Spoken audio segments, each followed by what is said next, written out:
आता बरेच जण असं म्हणतात की जेव्हा तुम्ही स्वामींची उपासना करता, दत्ताची उपासना करता, तेव्हा तुमचा त्रास वाढतो. ओके. असं बरेच जण म्हणतात की देवाचं करायला लागलं की तुमचा त्रास वाढतो, उलट तो कमी होण्यासाठी तुम्ही ते करता ना. पण ते स्टार्ट केल्या केल्या भरपूर प्रॉब्लेम्स दिसतात, प्रॉब्लेम आणि आणखी आधी जर बरं होतं ते बरं होतं अशी असं बोलतात पण ते तसं नाहीये. त्याची पहिली जी कर्म आहेत ना ती काढत असतात ते. आणि जेव्हा तुमचं वाईट एखादी आजारपण म्हणा, एखादी जखम म्हणा, तुमची जेव्हा बरी होते ना तेव्हा ते जखमेवर खास सुट्टे वाढ. ती बरी होण्याचं ते एक हे असतं. तर जेव्हा जरी तुम्हाला तो त्रास झाला तर त्याचं महत्वाची गोष्ट आहे की ते आता बरं होत आलंय, हे संपत आलंय हळूहळू. थोडा म्हणतो ना हत्ती गेला आणि शेपूट राहिलं, त्यातली ती क्रिया असते जी शेपूट राहिलेली ती शेपूट महाराज घालवत असतात. बरोबर. आणि जेव्हा तुमचं आयुष्य दुसऱ्या पद्धतीने चालू होतं महाराजांच्या जवळ आल्यावरती ते खूपच पॉझिटिव्ह असतं. ओके. तर ही जी मधला काळ जो खूप त्रासदायक असतो ना तो सहन करण्याची, तुमच्यामध्ये ताकद निर्माण करण्याचे काम महाराज करतात. आणि तेव्हाच ते खरं त्यांची परीक्षा बघतात की तुझ्यात तेवढा पेशन्स, तू माझ्यावर विश्वास खरंच ठेवतोयस का नाही ठेवतेस, सोडवा ना माझा प्रश्न, सोडवा ना माझा प्रश्न. या शब्दांना काही किंमत नाही. म्हणजे मी पण त्या लोकांना ओरडते, अहो असं नका करू, ते सोडवणार आहेत. म्हणजे शब्द आहे ते सोडवणार आहेत. की ज्या ठिकाणी मी बसते, ज्याला आपण आता सगळेजण गादी म्हणतात समजा, पण महाराजांनी नशिबाने याला बसायला मला जागा दिली. तिथे ते सांगतात की नाही याला सांग, मी याचं सोडवणार आहे, पण आधी जी माती खाल्ली ती सगळी संपवायला नको का. Okay okay. मग ते करण्याकरता त्याला हे करायला सांग त्याला हे सांग त्याला 11 गुरुवार इथून नाक घासायला. ओके. सांग त्याला 7 गुरुवारीत माझी माळ करायला. अच्छा. आता तो म्हणा हा भाऊ 7 गुरुवार मी कसं मॅनेज करू, नको करू, प्रश्न तुझा आहे, तुला करायचं तर कर. त्यांनी सांगितलं 7 गुरुवार मध्ये तुला हे काम करायचंय. हे जे करणं लोकांना अवघड वाटतं ना, की एखाद्या ठिकाणी उठून जायचं. आता लोकांना फक्त गुरुवारीच दर्शन आहे का, आपल्याकडे जे दर्शनाची वेळ फक्त गुरुवार संध्याकाळी 5 ते 9 एवढीच वेळ. मग इतर वेळेस नाही का, अहो तुम्ही त्या गुरुवारी तर या पहिले, बरोबर, तिथं वेळ मॅनेज करा, मग पुढचं पुढे बघू. रोज उठून जर तुम्ही करायला तर तुम्हाला त्या स्थानाची किंमतही राहणार नाही. तर त्या किंमत कशासाठी राहणार नाही, कारण हा कधी उघड असतं.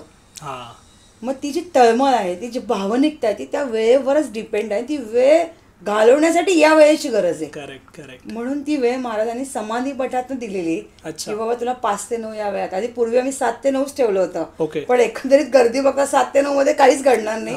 आणि आता असंही लक्षात येतं की 5 ते 9 मध्ये अवघड आहे सगळं काम. करेक्ट. आता अक्कलकोटवरनं आलेलं आहे की एखादा दिवस तुला पुढे करावा लागेल, वाढवावं लागणार. पण ते अजून निश्चित नाहीये त्या सगळ्या गोष्टी. जेव्हा महाराज सांगतील की आता हा दिवस निश्चित आहे आणि इथनं तू काम करायला सुरुवात करायची.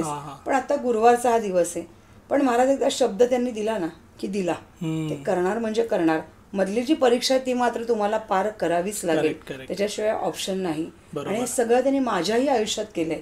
सगळी संकटं त्यांनी दूर केली, त्याच्या सगळ्या लीला त्यांनी दाखवल्या, त्यांचे अनुभव केले. जेव्हा आम्ही महाराजांच्या जवळ जात होतो तेव्हा आम्हाला त्याचा खूप त्रास होत होता की हे सगळं कसं. उलट आधीचा प्रश्न ते सोपे वाटायला लागले होते, उलट ते करणं अवघड वाटायला लागायचं. पण महाराजांनी ते सगळं तारलं आणि ते त्या प्रश्नापर्यंत परत महाराजांनी कधी रिटर्न नाही येऊ दिला. ही निव्वळ त्यांचीच कृपा आहे ना. मग त्या मधल्या काळात जो त्रास होतो तिथेच तर श्री स्वामी समर्थ म्हणायचे, तिथेच तर त्या शब्दांचा आपल्याला आधार घ्यायचा आहे आणि आपल्याला पुढे सरकायचंय. बरोबर. मग हे त्यांचं जर तीच त्यांची ती आघात लीला आहे. आणि म्हणून महाराजांची जी मोठी मूर्ती ती आल्यापासनं त्यांनी ज्या पुढच्या, माझ्या गंमत अशी झाली की ती आली 5 एप्रिल 2024ला. ओके. ती मूर्ती आल्यानंतर प्रगट दिन आला लगेच. आणि त्यावेळेस समाधी मठातनं असं आलं होतं की प्रगट दिनाला महाराजांना, आता ती मोठी मूर्ती कधी येईल काय येईल माहीत नाही, पण काय जे घडेल ती महाराजांची मूर्ती रथात बसवायची. ओके. आणि त्याची परिक्रमा करायची, म्हणजे कुंटेकर रोड, लक्ष्मी रोड अशी त्याची प्रदक्षिणा, म्हणजे रथ यात्रा काढायची थोडक्यात.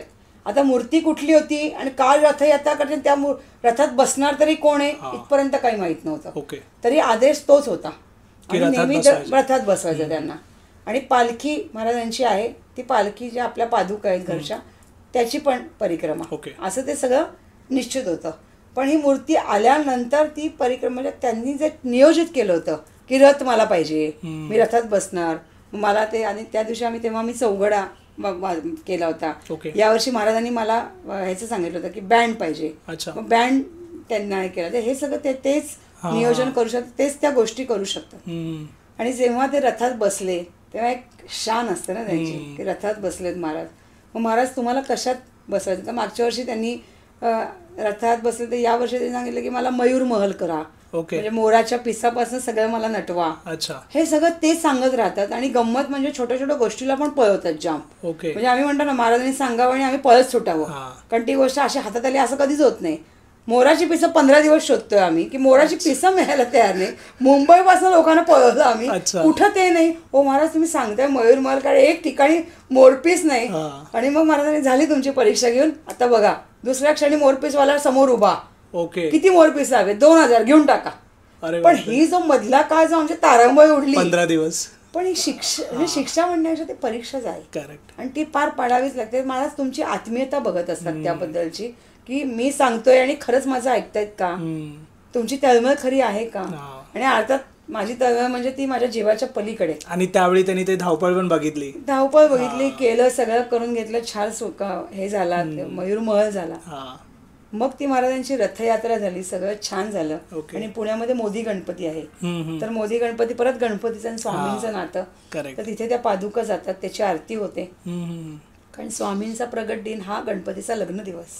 अच्छा. त्यामुळे ती सगळी भेट होणं, महाराजांनी त्यांच्या लग्नाला उपस्थित राहणं, हे सगळं जुळून याच्याही मागे खूप मोठी कथा आहे. यावर पण आपण डिस्कस करू. खूप सांगण्यासारखं आहे महाराजांबद्दल. तर ती हे सगळं ते रचना करून घेतात या गोष्टींची. आणि मग ती पादुका आणि मूर्ती घरी येते आणि त्याची आरती होते.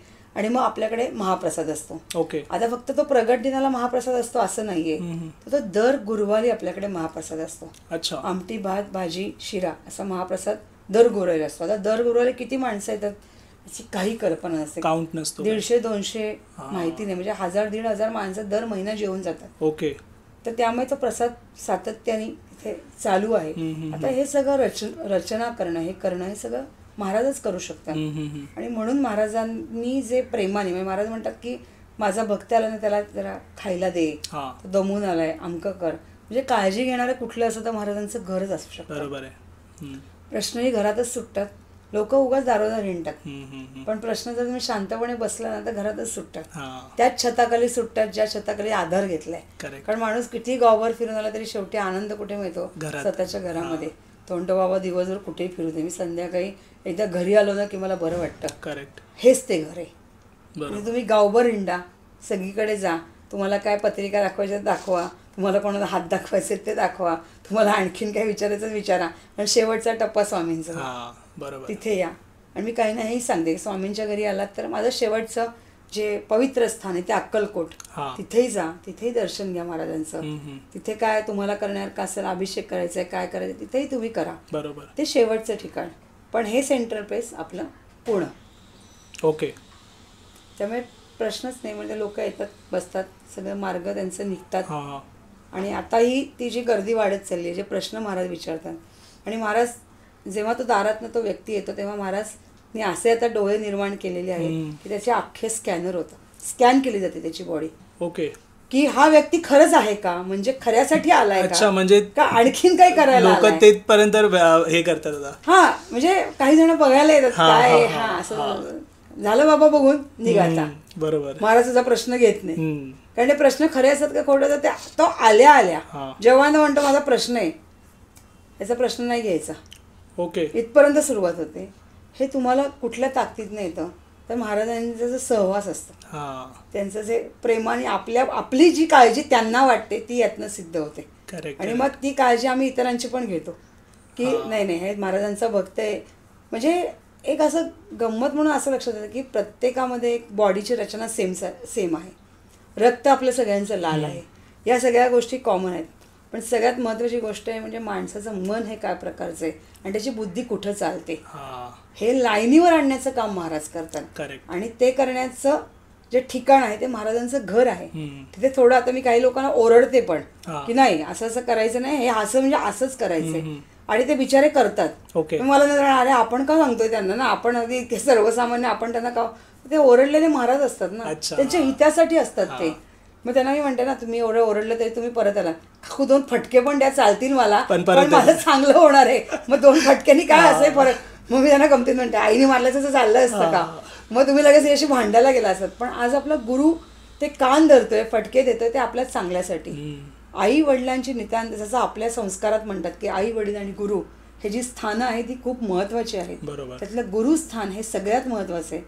आई वडिलांचं मन हे किंवा प्रेम हे थोडंसं आंधळ असतं म्हणतात, पण गुरुचं नसतं. गुरु कानही धरतो, फटकाही देतो आणि प्रेमही देतो आणि त्याला मार्गावर आणल्याशिवाय सोडत नाही की नाही हे म्हणजे हेच करायचं. आपण आईला काही सांगायला करतो, मला नाही जाणं, आई म्हणते बरं ठीक आहे जाऊ दे मी करते हा तेवढं. तसं गुरु नाही म्हणत की हे म्हणजे हेच तुला करावं लागेल. आणि म्हणूनच त्या गुरुची आपल्याला नितांत गरज आहे. आणि जर स्वामींसारखे गुरु, श्री स्वामी समर्थ ही ताकद गुरुरूपात आयुष्यात आली, त्याच्यासारखं चांगलं दुसरं काहीच नाहीये. म्हणून श्री स्वामी समर्थ, 2 रेगा अलीकडे 2 रेगा पलीकडे, मध्ये बाकी काहीच नाहीये. आणखीन आपल्याला काय हवंय? आता महाराजांचं घर पुण्यात आहे, महाराष्ट्रभरातनं लोक येत आहेत तिथे, त्यांची मला तळमळ पण करते. नागपूर, नाशिक, जळगाव कुठून येतात, कर्नाटकमधनं पण कधी कधी येतात, अगदी सोलापूरवरनं येतात. मी म्हणते अक्कलकोट किती जवळ आहे, तिथे किती जवळ आहे. अरे पाऊण तास पण नाही, तू पुण्यात काय येतोय? नाही मला महाराजांच्या घरी यायचंय, ते महाराजांचं मठ आणि मंदिर आहे, तिथे मी नमस्कार करणार आहे, ते सगळं मी प्रेमाने करणार आहे, पण मला महाराजांचं घर बघायचंय. म्हणून हा त्यांचा प्रवास सुरू होतो. तर हे करताना मग त्यांची वेळ वगैरे सगळं त्यांना तडपण येतं की गुरुवारी संध्याकाळीच फक्त आहे.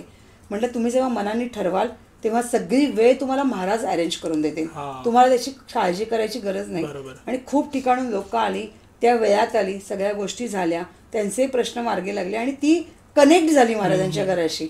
आता जवळजवळ 1000हून जास्त लोकांचा ग्रुप आहे महाराजांच्या घराचा, ऑल ओव्हर महाराष्ट्र, महाराष्ट्राच्या बाहेरच काय भारताच्या बाहेरची लोक सुद्धा याला जोडल्या गेलेली आहेत.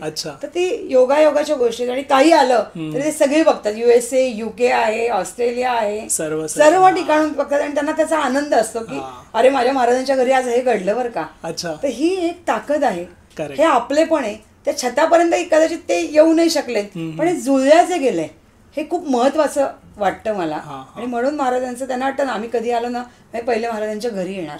मग हे जे घर पण आहे हे महाराजांनीच रचलेलं आहे, तेच जपतायत असे आपले महाराज आणि त्यांनी दिलेलं आहे घर.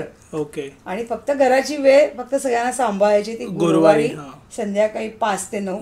आणि पत्ता आपण देऊ शकतो. हो, मी पत्ता डिस्क्रिप्शन मध्ये मेन्शन करेन आणि वेळ पण तिथे मी मेन्शन करेल. जर कुणाला लक्षात नसेल तर गुरुवारी 5 ते 9 जो टाइम आहे ते वेळ आणि ॲड्रेस मी तिथे मेन्शन करेल. आणि त्यासकट तिथे नंबरही मेन्शन असेल. काही क्वेश्चन्स असतील तुम्ही विचारू शकता.